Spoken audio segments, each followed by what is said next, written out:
ശരിക്കും നിങ്ങളുടെ കാസ്റ്റ് ഏതാണ്? അച്ഛനും അമ്മയും മകളും മുഖത്തോട് മുഖം നോക്കി. പെട്ടെന്ന് എല്ലാവരുടെയും കണ്ണുകൾ നിറഞ്ഞു. അവർ കരയുകയാണോ? അതെ, അവരെല്ലാവരും കരയുകയാണ്. വളരെ പതിയെ അച്ഛൻ മുഖമുയർത്തി നമ്മളോട് പറഞ്ഞു, സാർ, ഇതെൻ്റെ മകൻ്റെ ഭാര്യയാണ്.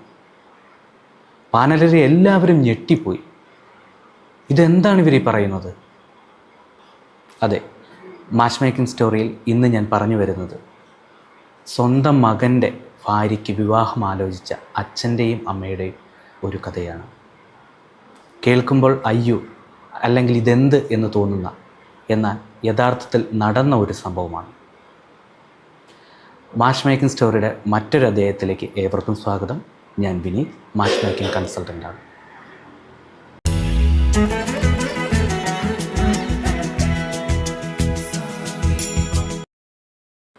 കുറച്ച് നാളുകൾക്ക് മുമ്പാണ്, ഏകദേശം ഒരു വർഷത്തോളമാകുന്നു, നമ്മൾ നടത്തിക്കൊടുത്ത മാച്ച് മേക്കിങ്ങിലൂടെ നമ്മൾ നടത്തിക്കൊടുത്ത ഒരു വിവാഹത്തിൻ്റെ ഫംഗ്ഷനിൽ പങ്കെടുക്കുകയായിരുന്നു. അപ്പോൾ ഒരു അച്ഛൻ നമ്മുടെ അടുത്ത് വന്നു, നിങ്ങളാണോ ഈ വിവാഹം നടത്തിയത്? അപ്പോൾ സ്വാഭാവികമായിട്ടും നമ്മൾ പറഞ്ഞു, അതെ, നമ്മളാണ് നടത്തിയത്. നമ്മൾ എങ്ങനെയാണ് മാച്ച് മേക്കിംഗ് നടത്തിയതിനെക്കുറിച്ചൊക്കെ അദ്ദേഹം ചോദിച്ചറിഞ്ഞു. ഓക്കെ, എൻ്റെ മകൾക്കും കൂടെ ഒരു വിവാഹം നോക്കാമോ? നമ്മൾ പറഞ്ഞു, തീർച്ചയായിട്ടും നോക്കാമല്ലോ, ഡീറ്റെയിൽസ് ഒന്ന് പറയും. അച്ഛൻ പറഞ്ഞു, മകൾക്ക് ക്വാളിഫിക്കേഷൻ ഉണ്ട്, അവളിപ്പോൾ ജോലി ചെയ്യുന്നുണ്ട്, ഗവൺമെൻറ് ഫീൽഡിൽ ജോലി ചെയ്യുന്നുണ്ട്, ഇത്രയാണ് കാര്യങ്ങൾ പറഞ്ഞത്. അപ്പോൾ നമ്മൾ പറഞ്ഞു, ഒരു കാര്യം ചെയ്യൂ, നമുക്കൊരു അപ്പോയിൻമെൻ്റ് എടുത്ത് ഓഫീസിലേക്കൊന്ന് വരൂ, നമുക്ക് ഡീറ്റെയിൽ ആയിട്ട് സംസാരിക്കാം. അങ്ങനെ നമ്പറും കൊടുത്തു. അച്ഛനൊരു 2 ദിവസത്തിന് ശേഷം നമ്മളെ വിളിച്ചിട്ട് ഒരു അപ്പോയിൻമെൻ്റൊക്കെ അച്ഛൻ ബുക്ക് ചെയ്തു. അതിനുശേഷം അച്ഛൻ പറഞ്ഞ ഡേറ്റിൽ നമ്മൾ അവരെ വിളിച്ചു. ഓക്കെ, ഇന്നത്തെ ദിവസമാണ് നിങ്ങൾ വരാമെന്ന് പറഞ്ഞിരുന്നത്, വരുന്നുണ്ടോയെന്ന് വിളിച്ചു. അപ്പോൾ അച്ഛൻ പറഞ്ഞത്, ഇന്ന് കുറച്ച് തിരക്കിലാണ്, എന്തോ അത്യാവശ്യം വന്നുപോയി, അതുകൊണ്ട് 2 ദിവസത്തിനുള്ളിൽ വരാമെന്ന് പറഞ്ഞു. അപ്പോൾ നമ്മൾ പറഞ്ഞു, ഓക്കെ, കുഴപ്പമില്ല, എന്തായാലും വരുന്നതിന് മുമ്പ് നമ്മളെ ഒന്ന് വിളിച്ചിട്ട് വേണം കേട്ടോ വരാൻ. അച്ഛൻ ഓക്കെ എന്ന് പറഞ്ഞു. 2 ദിവസത്തിന് ശേഷം അച്ഛൻ നമ്മളെ വിളിച്ചു. രാവിലെയാണ് വിളിച്ചത്. ഇന്ന് ഉച്ചയ്ക്ക് ശേഷം നിങ്ങളെ ഒന്ന് കാണാൻ പറ്റുമോ എന്ന് ചോദിച്ചു. അപ്പം നമ്മൾ പറഞ്ഞു, ഓക്കെ, ഉറപ്പായിട്ടും കുഴപ്പമില്ല, നിങ്ങൾ ഓഫീസിലേക്ക് വന്നോളൂ, നമുക്ക് കാണാമെന്ന് പറഞ്ഞു. ഒരു ഉച്ചയ്ക്ക് ശേഷം 3 മണിയായ സമയത്ത് അച്ഛനും അമ്മയും മകളും കൂടെ വന്നു, നമ്മുടെ ഓഫീസിലേക്ക് വന്നു. അന്ന് ആദ്യം തന്നെ നമ്മുടെ രജിസ്ട്രേഷൻ ഡെസ്കിൽ വന്ന് അവർ സംസാരിച്ചു, കാര്യങ്ങളെല്ലാം ഡീറ്റെയിൽസ് എല്ലാം കൊടുത്തു, ഫോട്ടോ, അങ്ങനെയുള്ള കാര്യങ്ങളെല്ലാം അവർ കൊടുത്തു. അതിനുശേഷം നമ്മളൊരു ഡീറ്റെയിൽഡ് ഡിസ്കഷന് വേണ്ടിയിട്ട് അച്ഛന് പാനൽ റൂമിലേക്ക് ക്ഷണിക്കുകയുണ്ടായി. അച്ഛനും അമ്മയും മകളും കൂടിയാണ് വന്നത്. അപ്പം നമ്മൾ അവരുടെ കാര്യങ്ങളെക്കുറിച്ചൊക്കെ സംസാരിച്ചു, മകളുടെ ക്വാളിഫിക്കേഷനെക്കുറിച്ച് സംസാരിച്ചു, ജോലിയുടെ കാര്യത്തെക്കുറിച്ച് സംസാരിച്ചു. അപ്പം ഞാൻ മകളുമായിട്ട് സംസാരിക്കുമ്പോൾ അവൾ പറഞ്ഞു, കുഴപ്പമില്ല, നല്ല ജോബാണ്, ഇൻട്രസ്റ്റിംഗ് ആണ്, ഗവൺമെൻറ് ഫീൽഡ് ആയതുകൊണ്ട് നമ്മൾ ഇത്രയും വിചാരിച്ചില്ലായിരുന്നു, എന്നാലും ഇൻട്രസ്റ്റിംഗ് ആയിട്ടുള്ള ജോബാണെന്നൊക്കെ പറഞ്ഞു. ആൾ തമാശ എന്ന രീതിയിലൊക്കെ സംസാരിക്കുന്നുണ്ട്. അപ്പോൾ അമ്മ പ്രത്യേകിച്ച് ഒന്നും മിണ്ടുന്നില്ല. അമ്മ ആൾക്കാരുമായിട്ട് അധികം സംസാരിക്കാത്ത ആളാണെന്ന് നമുക്ക് തോന്നി. അച്ഛൻ കാര്യങ്ങളൊക്കെ പറഞ്ഞു, നമ്മുടെ രജിസ്ട്രേഷൻ ഫീസ്, അത് റിലേറ്റ് ചെയ്തിട്ടുള്ള കാര്യങ്ങളെക്കുറിച്ചൊക്കെ പറഞ്ഞു. ഓക്കെ, അപ്പോഴാണ് പെട്ടെന്ന് നമ്മുടെ ഒരു കൗൺസിലർ ഈ പ്രൊഫൈൽ നോക്കിയിട്ട് പറഞ്ഞത്, അച്ഛാ, എന്തെങ്കിലും മിസ്റ്റേക്ക് പറ്റിയോ? നമ്മുടെ അച്ഛൻ്റെയും അമ്മയുടെയും റിലീജിയന് കാസ്റ്റും അല്ല പെൺകുട്ടിയുടേത്, ഇതെനിക്ക് തോന്നുന്നു രജിസ്ട്രേഷനിൽ പറ്റിയ കാര്യമായിരിക്കുന്നു. പെട്ടെന്നാണ് അച്ഛനും അമ്മയും മകളും മുഖത്തോട് മുഖം നോക്കിയത്. ആരും ഒന്നും മിണ്ടിയില്ല. കൗൺസിലർ ഇതെന്തെന്നുള്ള രീതിയിൽ ഇങ്ങനെ ചുറ്റിനും നോക്കി. അപ്പം ടെക്നിക്കൽ ഇഷ്യൂ ആണെന്നാണ് നമ്മൾ വിചാരിച്ചിരുന്നത്. പെട്ടെന്ന് അവരുടെ കണ്ണുകൾ നിറഞ്ഞു, എല്ലാവരുടെയും കണ്ണുകൾ നിറഞ്ഞു എന്നുള്ളതാണ്. മുഖത്തോട് മുഖം നോക്കിയിരുന്ന അവർ നമ്മളെ തല ഉയർത്തി ഒന്ന് പറഞ്ഞു, സാർ, ഇതെൻ്റെ മകൻ്റെ ഭാര്യയാണ്. പെട്ടെന്ന് പാനലിലുള്ളവരെല്ലാവരും പാനിക്കായെന്ന് വേണമെങ്കിൽ പറയാം, അല്ലെങ്കിൽ എല്ലാവരും ഞെട്ടിപ്പോയി. സ്വന്തം മകൻ്റെ ഭാര്യ, ഇതെങ്ങനെ ശരിയാവും? അച്ഛൻ പറഞ്ഞു, കോവിഡ് വന്നു പോയപ്പോൾ അവനെയും കൊണ്ടുപോയി. ഇതിവളുടെ 2ാം വിവാഹമാണ് നോക്കുന്നത്. ആകെ മൊത്തം കൺഫ്യൂഷനായി. അപ്പം ഈ പെൺകുട്ടിയുടെ കാസ്റ്റ്, റിലീജിയൻ, അച്ഛൻ പതിയെ അവരുടെ കഥ പറയാൻ തുടങ്ങി. പെൺകുട്ടിയും ചെറുക്കനും തമ്മിൽ, പെൺകുട്ടി 10ാം ക്ലാസ്സിൽ പഠിക്കുന്ന സമയം മുതൽ പെൺകുട്ടിയും ഇദ്ദേഹത്തിൻ്റെ മകനുമായി പ്രണയത്തിലായിരുന്നു. അങ്ങനെ 2 വർഷങ്ങൾ മുമ്പോട്ട് പോയി. പെൺകുട്ടി +2 കംപ്ലീറ്റ് ചെയ്തു. ആ സമയത്ത് പെൺകുട്ടിയുടെ വീട്ടിൽ ഇത് അറിയുന്നു. ചെറുക്കന് ആ സമയത്ത് നാട്ടിൽ തന്നെ ചെറിയൊരു ജോലി ഉണ്ടായിരുന്നു, പ്രൈവറ്റ് ജോബായിരുന്നു, ജോലി ഉണ്ടായിരുന്നു. ഇവരുടെ കാര്യം എങ്ങനെയോ ഇവരുടെ വീട്ടിലറിയുന്നു. ക്രിസ്ത്യൻ കുടുംബത്തിലാണ് പെൺകുട്ടിയുള്ളത്, ഹിന്ദു കുടുംബത്തിലാണ് ചെറുക്കനുള്ളത്. ഇപ്പോൾ രണ്ടുപേരുടെയും കാര്യത്തെക്കുറിച്ച് മാതാപിതാക്കൾ അറിഞ്ഞു. പെൺകുട്ടിയുടെ വീട്ടിൽ നിന്ന് ചെറുക്കൻ്റെ വീട്ടിൽ വന്ന് വലിയ പ്രശ്നങ്ങളായി. ഇനി പെൺകുട്ടീനെ പഠിക്കാനും വിടില്ല, ഒന്നും വിടില്ല, അവളെ പെട്ടെന്ന് കല്യാണം കഴിപ്പിക്കുന്നു പറഞ്ഞ് ഒരു വഴക്ക് തന്നെ ഉണ്ടായി. അപ്പം നാട്ടുകാരെല്ലാം ശ്രദ്ധിച്ചു, കോംപ്രമൈസായി, ആളുകൾ പറഞ്ഞു വിട്ടു, ഈ അച്ഛനെയും അമ്മേനെയും പറഞ്ഞു വിട്ടു. കുറച്ച് ദിവസത്തിന് ശേഷം ഈ പെൺകുട്ടീനെ ചെറുക്കൻ വിളിച്ചിറക്കി കൊണ്ടുവന്നു. അത് വലിയ പ്രശ്നമായി. പോലീസ് കേസായ സമയത്ത് പെൺകുട്ടിയുടെ രക്ഷകർത്താക്കളോട് പോലീസുകാർ പറഞ്ഞു, പെൺകുട്ടിക്ക് ലീഗലി 18 വയസ്സ് കഴിഞ്ഞു, ഇനി തീരുമാനമെടുക്കുന്ന പെൺകുട്ടിയാണ്, അതുകൊണ്ട് നമുക്കൊന്നും ചെയ്യാൻ സാധിക്കില്ല. അപ്പോൾ പെൺകുട്ടിയുടെ അവിടെ വെച്ച് തന്നെ, പോലീസ് സ്റ്റേഷനിൽ വെച്ച് തന്നെ അവർ ചോദിച്ചു, ശരിക്കും നിങ്ങൾക്ക് ആരുടെ കൂടെ പോകാനാണ് താല്പര്യം? പെൺകുട്ടി പറഞ്ഞു, എനിക്ക് ഞാൻ സ്നേഹിക്കുന്ന ചെറുക്കൻ്റെ കൂടെ പോയാൽ മതി എന്ന് പറഞ്ഞു. അങ്ങനെ ചെറുക്കൻ്റെ കൂടെ വന്നു. അവർ രജിസ്റ്റർ മാരേജ് നടത്തി. 1 മാസത്തിന് ശേഷം അവർ രജിസ്റ്റർ മാരേജ് നടത്തി. അങ്ങനെ അവർ ഒന്നിച്ച് താമസിച്ചു. അപ്പോൾ പെൺകുട്ടി ശരിക്കും ഡിഗ്രി പഠിക്കണമെന്ന് ആഗ്രഹം ഉണ്ടായിരുന്നു. അപ്പോൾ ചെറുക്കൻ പറഞ്ഞു, അല്ലെങ്കിൽ ചെറുക്കൻ്റെ വീട്ടുകാർ പറഞ്ഞു, പെൺകുട്ടി പഠിക്കട്ടെ, പഠിച്ചതിന് ശേഷം നമുക്ക് ബാക്കി ഫാമിലി കാര്യങ്ങളെക്കുറിച്ചൊക്കെ ഇത് ചെയ്യാം, എന്തായാലും പഠനം നടക്കട്ടെ എന്ന് പറഞ്ഞു. അങ്ങനെ ആ സമയത്ത് കുറച്ച് നാളുകൾക്ക് ശേഷം പെൺകുട്ടിക്ക് അഡ്മിഷനായി, ഡിഗ്രിക്ക് അഡ്മിഷനായി. പെൺകുട്ടി ഡിഗ്രിക്ക് ജോയിൻ ചെയ്തു. പെൺകുട്ടി അത്യാവശ്യം നല്ല രീതിയിൽ പഠിക്കും. ആ സമയത്താണ് ചെറുക്കന് വിദേശത്തേക്ക് ഒരു ജോബ് ഓഫർ വന്നത്. അപ്പോൾ എന്തായാലും പെൺകുട്ടി പഠിക്കുകയാണ്, വിദേശത്ത് പോയി 4 പൈസ ഉണ്ടാക്കാം, അല്ലെങ്കിൽ വിദേശത്ത് പോയി ജോലി ചെയ്ത് പൈസ സമ്പാദിക്കാമെന്ന് കരുതി വീട്ടുകാർ ഇവനെ ഉന്തിത്തള്ളി. ഇവന് വലിയ താല്പര്യമൊന്നും ഉണ്ടായിരുന്നില്ല. വീട്ടുകാർ ഉന്തിത്തള്ളി ഇവനെ വിദേശത്തേക്ക് പറഞ്ഞു വിട്ടു. ഗൾഫ് കൺട്രിയിലായിരുന്നു, ദുബായിലായിരുന്നു. അവനവിടെ പോയി ഇവൻ പഠിച്ച മേഖലയിൽ തന്നെ ജോലി ആയതുകൊണ്ട് വളരെ പെട്ടെന്ന് തന്നെ ഇവന് ഹൈക്ക് ഉണ്ടായി, നല്ല രീതിയിൽ സാലറി, എല്ലാ കാര്യങ്ങളും ലഭിച്ചു തുടങ്ങി. പക്ഷേ പെൺകുട്ടിയുടെ വീട്ടുകാരുടെ കാര്യത്തിൽ ഒരു പ്രത്യേകത ഉണ്ടായിരുന്നു. അവർ ഈ പെൺകുട്ടി ഇറങ്ങിപ്പോയത് മുതൽ പെൺകുട്ടിയായിട്ട് ഒരു ബന്ധം ഇല്ല എന്നുള്ള രീതിയിലായിരുന്നു. ഒറ്റ മകളായിരുന്നു. അതുകൊണ്ട് തന്നെ ആയിരിക്കാം അവർ ഓമനിച്ച് വളർത്തി. പക്ഷേ അവരെ ധിക്കരിച്ച് പെട്ടെന്ന് ഇറങ്ങിപ്പോയത് കൊണ്ട് തന്നെ ഈ പെൺകുട്ടിയായിട്ട് ഒരു കോണ്ടാക്റ്റും അവർ നടത്തിയിട്ടുണ്ടായിരുന്നില്ല. അങ്ങനെ പെൺകുട്ടി ഫസ്റ്റ് ഇയർ കഴിഞ്ഞു, സെക്കൻഡ് ഇയറായി. ആ സമയത്താണ് ഈ കോവിഡ് എന്നുള്ള മഹാമാരി വരുന്നത്. ആ സമയത്ത് എപ്പോഴോ ഈ ചെറുക്കന് കോവിഡ് പിടിപെടുകയും നാട്ടിൽ തിരിച്ചെത്തി, എൻ്റെ ഓർമ്മയിൽ അങ്ങനെയാണ്, നാട്ടിൽ തിരിച്ചെത്തിയ സമയത്ത് ഈ ചെറുക്കന് വേറെ എന്തൊക്കെയോ അസുഖങ്ങൾ മൂലം മരണപ്പെടുകയാണ് ഉണ്ടായത്. അങ്ങനെ ആ കുടുംബം വലിയ ഷോക്കിലേക്ക് പോയി. ഈ പെൺകുട്ടിയുടെ രക്ഷകർത്താക്കൾ ഇത് അറിഞ്ഞിട്ട് കൂടി ഇവരെ തിരിഞ്ഞു നോക്കിയിട്ടുണ്ടായിരുന്നില്ല. പക്ഷേ ഈ പെൺകുട്ടിക്ക് ഇത് വളരെ ഷോക്കായിരുന്നു, വലിയൊരു ഷോക്കായിരുന്നു. നമ്മുടെ അച്ഛനും അമ്മയ്ക്കും, അതായത് വിവാഹം ആലോചിക്കാൻ വന്ന അച്ഛനും അമ്മയ്ക്കും അത് ശരിയാണ്, സ്വന്തം മകൻ പോയി കഴിഞ്ഞാൽ വലിയ ഷോക്കാണ്. ഒറ്റ മകനായിരുന്നു. പെൺകുട്ടിയുടെ വീട്ടുകാർ തിരിഞ്ഞു നോക്കിയില്ല. അങ്ങനെ ഒരു ഒരു ഒരു ഭയങ്കര സങ്കടമുണ്ടാക്കുന്ന രീതിയിലുള്ള ഒരു ഇതായിരുന്നു അവരുടെ ഫാമിലി, ഒരു ട്രാജഡി ആയിരുന്നു അവരുടെ നടന്നത്. അങ്ങനെ അവസാനം പെൺകുട്ടി പഠിച്ചു, ഡിഗ്രി കംപ്ലീറ്റ് ചെയ്തു. അതിനുശേഷം പെൺകുട്ടി ഇവിടെ തന്നെ, അച്ഛനും അമ്മയും തന്നെയാണ് പെൺകുട്ടീനെ നോക്കിയത്. പെൺകുട്ടി പറയുമായിരുന്നു, എൻ്റെ അച്ഛനും അമ്മയും ഇതാണ്, ഇനി മുതൽ ഞാൻ ജീവിക്കേണ്ട വീട് ഇതാണ്.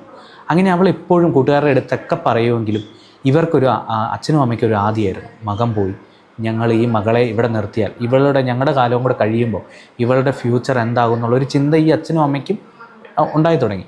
മാത്രമല്ല ഇവരുടെ റിലേറ്റീവ്സും ഇതിനെ സപ്പോർട്ട് ചെയ്തു. കാരണം നിങ്ങളുടെ കൂടെ, അല്ലെങ്കിൽ ഈ മകൾ ഇതിനു വേണ്ടി നിങ്ങൾ നിന്നാൽ ഈ ഒരു പ്രശ്നങ്ങൾ വഷളാകുകയും, അല്ലെങ്കിൽ നിങ്ങളുടെ കാലശേഷം ഇവളെ നോക്കാനായിട്ട് ആരുണ്ടാവും, ഇങ്ങനൊരു ചിന്ത കൂടി വന്ന സമയത്താണ് പെൺകുട്ടി പറഞ്ഞു, ഇല്ല, ഞാൻ എന്തായാലും പോകില്ല, എനിക്ക് വേറെ വിവാഹം വേണ്ട, ഞാൻ ഇവിടെ തന്നെ നിന്നോളാം. പക്ഷേ അച്ഛനും അമ്മയും സമ്മതിച്ചില്ല. അവർ പറഞ്ഞു, ശരി, ഒരു കാര്യം ചെയ്യൂ, നിനക്ക് ഒരു ജോലി ആകുന്നോടം വരെ നീ ഇവിടെ നിൽക്കാം, അതിനുശേഷം ഉറപ്പായി ഞങ്ങൾ നിനക്ക് വേണ്ടി ഒരു വിവാഹം ആലോചിക്കും, നല്ലതൊത്തു വന്നാൽ നമ്മൾ ഉറപ്പായിട്ട് നടത്തും. അങ്ങനെ എന്തായാലും ഇവർ പറഞ്ഞതല്ലേ എന്ന് കരുതി പെൺകുട്ടി PSCക്ക് നല്ല രീതിയിൽ പഠിച്ചു, ഒരു ജോലിയും കിട്ടി. ഈ ജോലി കിട്ടി കുറച്ച് നാളുകൾക്ക് ശേഷമാണ് അച്ഛൻ നമ്മുടെ ഈ ഒരു കഥയിലേക്ക് വരുന്നത്, നമ്മളെ മീറ്റ് ചെയ്യുന്നത്, ഈ ഓഫീസിലേക്ക് വന്ന് രജിസ്ട്രേഷനൊക്കെ നടത്തുന്നത്.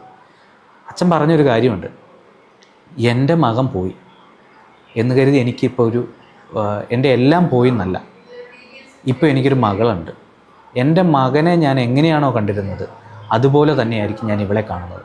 കാണുക മാത്രമല്ല, ഞങ്ങളുടെ സ്വത്ത് മുഴുവൻ ഇവൾക്ക് തന്നെയാണ്. അത് ഞങ്ങൾ എന്നേ തീരുമാനിച്ചു കഴിഞ്ഞു. കാരണം എൻ്റെ മകന് ഇവളെ ജീവനായിരുന്നു. എൻ്റെ മകളുണ്ടായിരുന്നെങ്കിൽ അവളുടെ വിവാഹം ഞാൻ എങ്ങനെ നടത്തുമോ അതുപോലെ തന്നെ ഇവളുടെ വിവാഹം ഞാൻ നടത്തും. എൻ്റെ മകൻ്റെ വിവാഹവും എനിക്ക് നടത്താൻ സാധിച്ചില്ല. ഞങ്ങളിത് വളരെ ആർഭാടപൂർവ്വം നടത്തും. അച്ഛൻ ഈ കഥ പറഞ്ഞ് നിർത്തുമ്പോൾ നമ്മുടെ പാനലിലുള്ള എല്ലാവർക്കും വളരെ സങ്കടമായി. പക്ഷെ ഒരു ഇൻസ്പിറേഷൻ ഉണ്ടാവുകയും ചെയ്തു. എന്ത് പറയണം ഇവരോടൊന്നും നമുക്കറിയില്ലായിരുന്നു. ഉറപ്പായിട്ടും നമുക്ക് നോക്കാം ഇങ്ങനെയൊരു പ്രപ്പോസൽ. നമ്മൾ അവരുടെ അടുത്ത് ചോദിച്ചു, നമ്മൾ സെക്കൻഡ് മാരേജ് ആണോ നോക്കുന്നത് അതോ ഫസ്റ്റ് മാരേജ് ആണോ നോക്കുന്നത്? നമ്മളുടെ ഈ സ്റ്റോറി നിങ്ങൾ അവരോട് പറയണം. എന്നിട്ട് അവർ ഏതാണോ അക്സെപ്റ്റ് ചെയ്യുന്നത്, സെക്കൻഡ് മാരേജ് ആണ് അല്ലെങ്കിൽ സെക്കൻഡ് മാരേജ് ഉള്ള ആൾക്കാരാണ് അക്സെപ്റ്റ് ചെയ്യുന്നത്, ഫസ്റ്റ് മാരേജ് ഉള്ള ആൾക്കാരാണ് അക്സെപ്റ്റ് ചെയ്യുന്നത്, അതിലേതാണെങ്കിലും നമുക്ക് കുഴപ്പമില്ല. ഒരേ ഒരു കണ്ടീഷൻ എന്ന് പറയുന്നത്, എൻ്റെ മകളെ നല്ല രീതിയിൽ നോക്കണം. എൻ്റെ ജീവനം, എൻ്റെ ഭാര്യയുടെയും ഞങ്ങളുടെ സ്വത്തുക്കൾ മുഴുവൻ ഇവൾക്ക് വേണ്ടിയിട്ട് ഞങ്ങൾ വിനിയോഗിക്കും. അപ്പം ഇതാണ് അച്ഛൻ്റെ ആകെ മൊത്തം ഉണ്ടായിരുന്നൊരു കണ്ടീഷൻ. നമ്മൾ എഗ്രി ചെയ്തു, നമുക്ക് നോക്കാമെന്നും പറഞ്ഞു. അങ്ങനെ നമ്മൾ കുറേ ആൾക്കാരുടെ അടുത്ത് ഈ പ്രൊപ്പോസൽ സംസാരിച്ചു.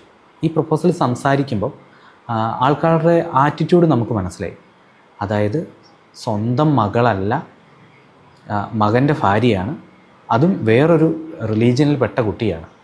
അപ്പോൾ ഇതെന്തെങ്കിലും ലീഗൽ ഇഷ്യൂസ് വരുമോ, അല്ലെങ്കിൽ ഇത് പിന്നീട് എന്തെങ്കിലും പ്രശ്നങ്ങൾ വരുമോ എന്നുള്ള കാര്യങ്ങൾക്കൊക്കെ ആൾക്കാർക്ക് നമ്മൾ സംസാരിക്കുന്ന സമയത്ത് ആളുകൾക്ക് വളരെയധികം ബുദ്ധിമുട്ടുണ്ടാക്കിയിട്ടുള്ളൊരു കാര്യമാണ്. ഇങ്ങനെയൊരു പ്രൊപ്പോസലിനെ കുറിച്ച് നമ്മൾ സംസാരിക്കുമ്പോൾ ആളുകൾക്കിടയിൽ ഉണ്ടായിരുന്ന ചിന്താഗതികൾ നമുക്ക് വളരെ വ്യക്തമായിട്ടപ്പോൾ മനസ്സിലായി. അപ്പോൾ നമ്മൾ അച്ഛനെ വിളിച്ചു.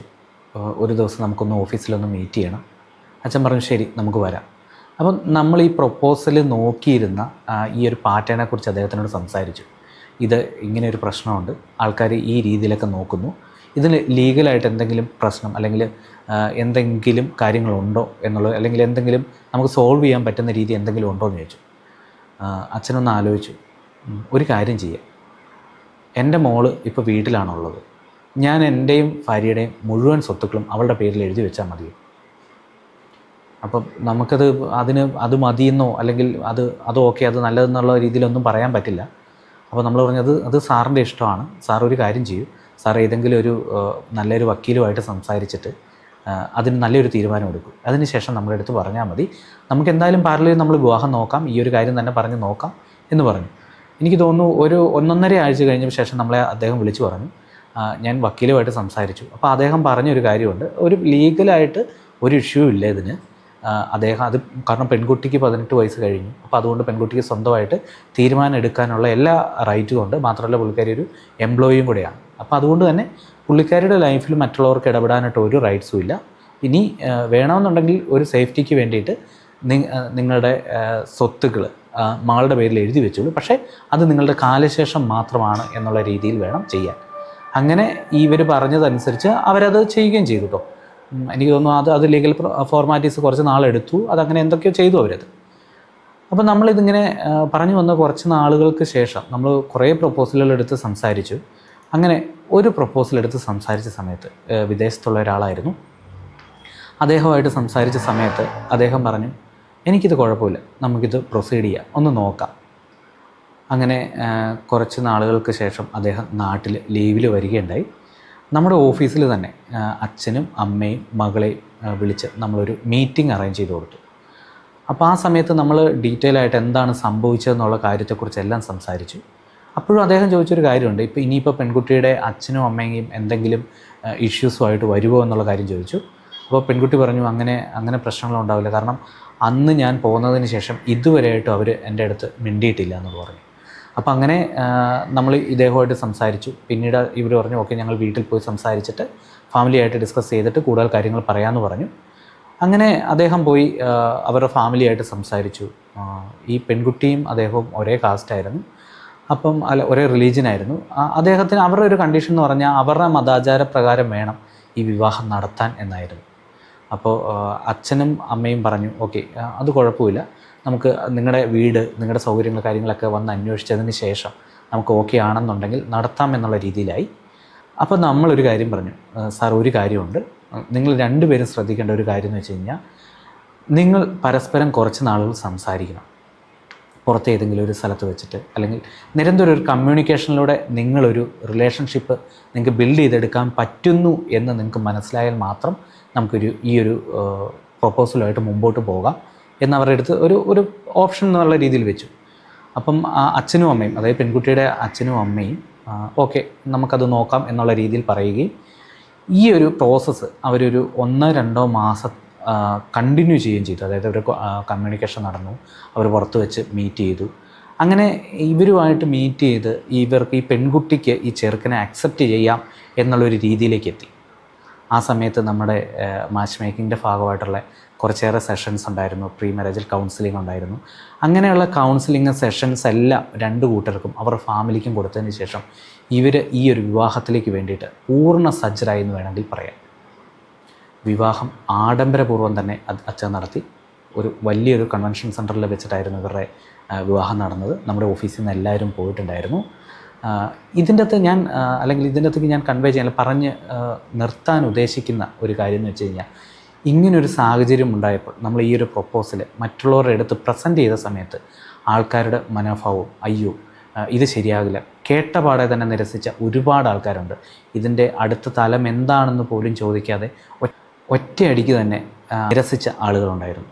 സ്വന്തം മകൻ്റെ ഭാര്യയ്ക്ക് വിവാഹം ആലോചിച്ച അച്ഛൻ്റെയും അമ്മയുടെ കഥ പറഞ്ഞ് ഇന്നത്തെ എപ്പിസോഡ് ഇവിടെ വൈൻഡപ്പ് ചെയ്യുകയാണ്. പുതിയൊരു കഥയുമായി അടുത്ത എപ്പിസോഡിൽ കാണാം. നന്ദി.